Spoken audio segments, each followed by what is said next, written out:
पुरस्कार आए हैं बड़ी विधायक अच्छे कलाकार भाई आप प्रेमचंद्र यादव जी निवी आजमगढ़ के धरती से 101 पर सम्मान है। कोट कोट से अभिनंदन स्वागत। जय माता दी। चलो मास्टर भाई झटके में कुछ बजे प्रसादी नहीं हुआ कावन से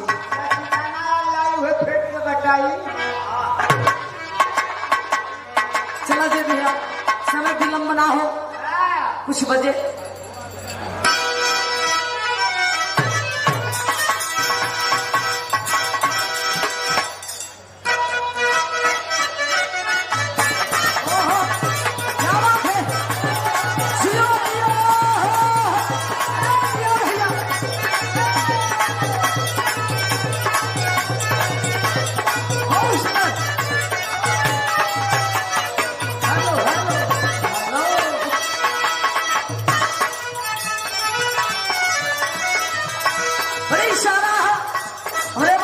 संकेत के लिए भैया दोनों दुल्ही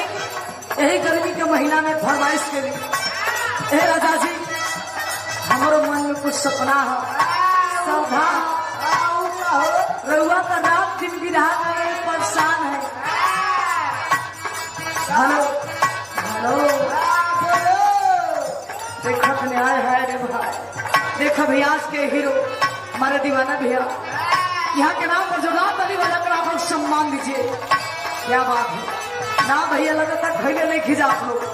जो रात अली बजाइए इनके नाम पर दीवाना जी के नाम पर हीरो जी के नाम पर आज के हीरो लक्ष्मी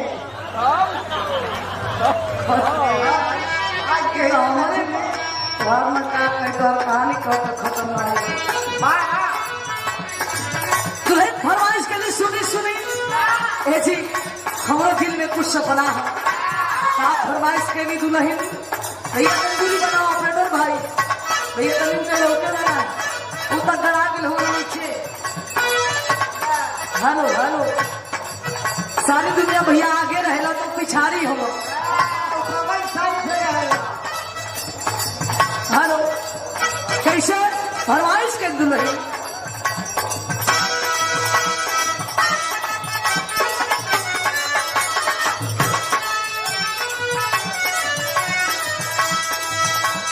यहाँ चुके रतिया तू गैलू किसिया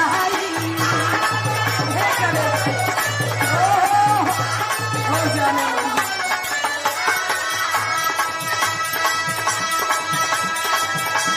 तोहरा के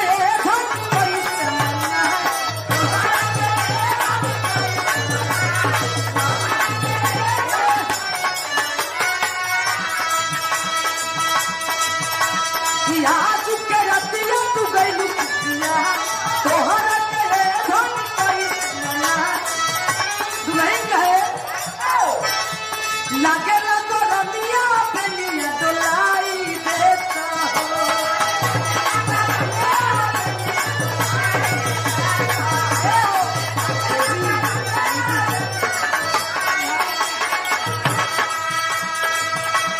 लागे लगो रमिया बेलिया डोलाई देता हो।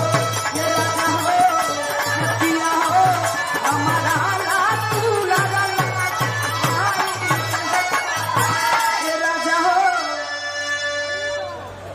ई तुहार कौन रहन भाई ई कौन विदेश है तुहार कच दे मारा हाथ दे रोकला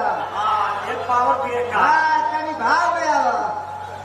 वाह रे वाह। ये देखिए बड़ी सुंदर पुरस्कार आया है। आप हमारे कार्यक्रम के आयोजक चंद्रकेश यादव जी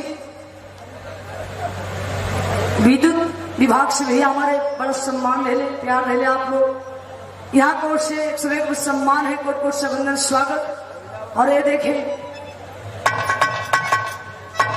मन्ना मौर्य जी काठेदार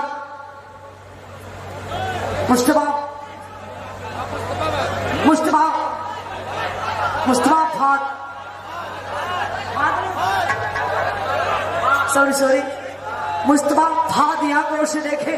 101 में सम्मानित दीपक भैया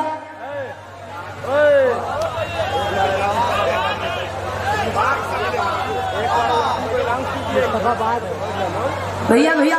आप लोग वहां कम से कम जगह लेके बैठ जाए जा डिस्टर्ब ना होके कोई के खाली खिचड़ी में पड़ल दीपक भैया को सम्मान में 151 पुरस्कार है। कोट कोट से वंदन स्वागत।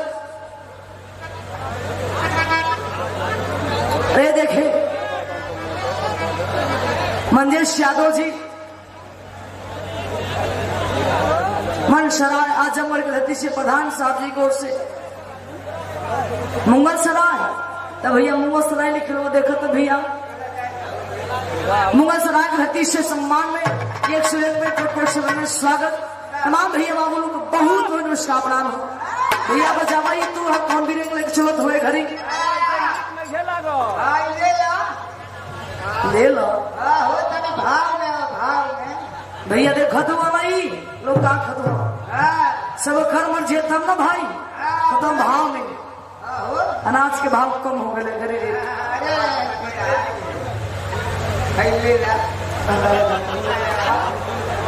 भैया भैया आप लोग का मन नहीं है ना तो इनका मर्जी से हुई मैंने हाथ उठाई था केकर मर्जी है हाथ उठाई था ए झूठो उठावत हुआ मुझे तो कोई बरियारी कहत हो दिल से अगर चाहत हो तब हाथ उठाई था एक बार देखो तो के चाहत भाव भैया आओ भैया झटके में आओ समय विलंब ना हो भैया नाच से मुझे तोड़े ताना होकर दुनिया रखे माँ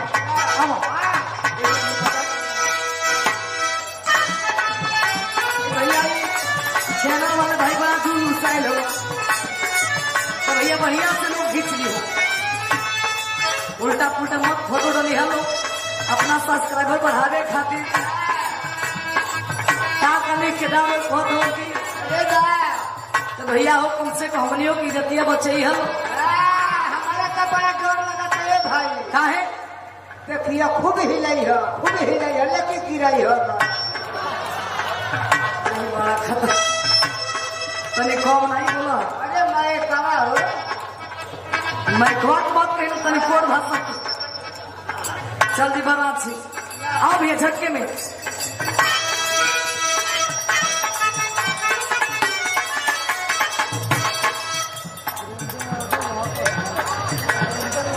आप देखिए वीरेंद्र यादव जी प्रधान जी को सम्मान में काम पुरस्कार है कोट कोट से बने स्वागत। लेकिन दुल्हन फरमाइश के लिए सुनी हमारे दिल में सपना है आपने खिजावत हमको ऐसे गर्मी काटा पड़े जब कमर लेना पाए भैया कैसे फरमाइश कैली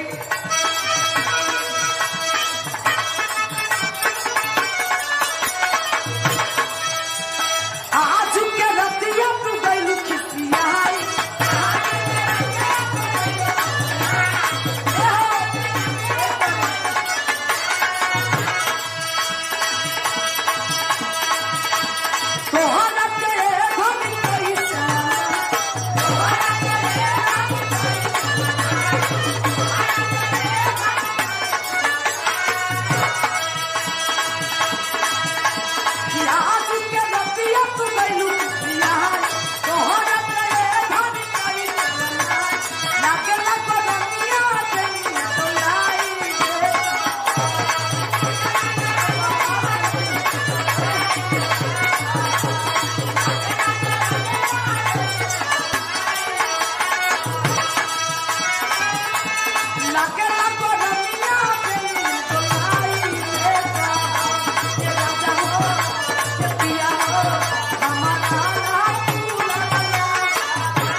रात भर रुआ दिन भर विरह गावो तनी हमारा बारे में रुआ तो सोचते नहीं ये देखिए वरिष्ठ पुरस्कार मुस्तफाबाद से आप हमारे सुरेश मौर्य जी धन्य मौर्य भाई एक ही खून बन जा सम्मान भैया को से भाई देख मन भैया को तो एक बार और कोट से वंदन स्वागत दुल्हन का है सुनी लागे लगो रमिया पे मिया तो लाई मुझे खिलवाना आई हाय पैसा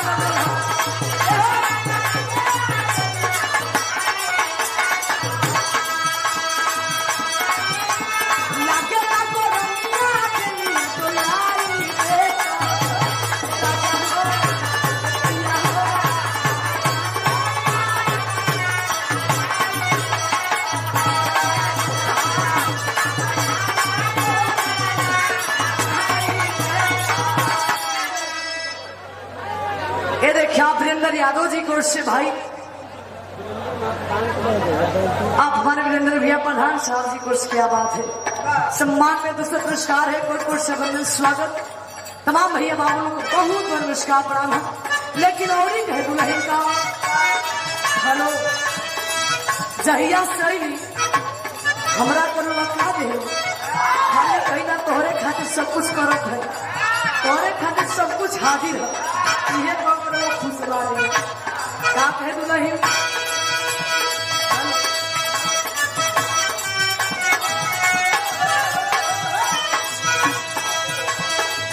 जहिया से घर में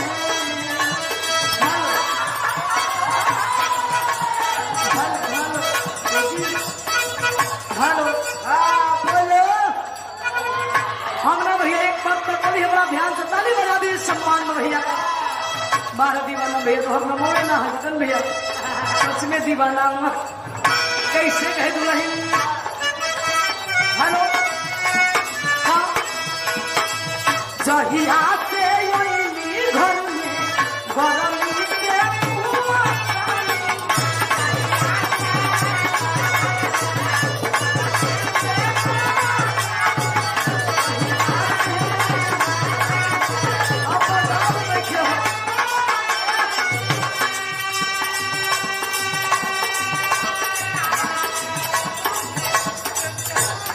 आप हमारे गार्जियन भाई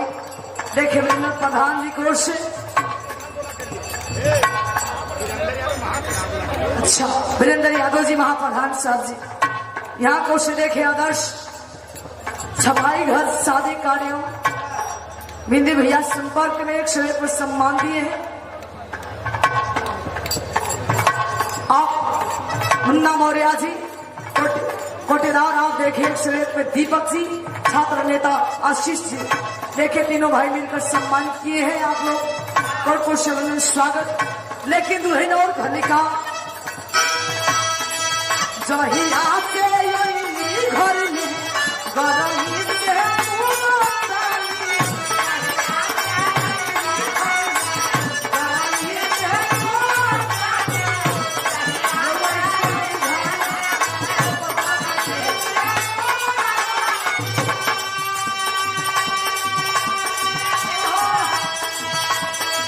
तुझे ना उपाय कौनो ताकत में दिया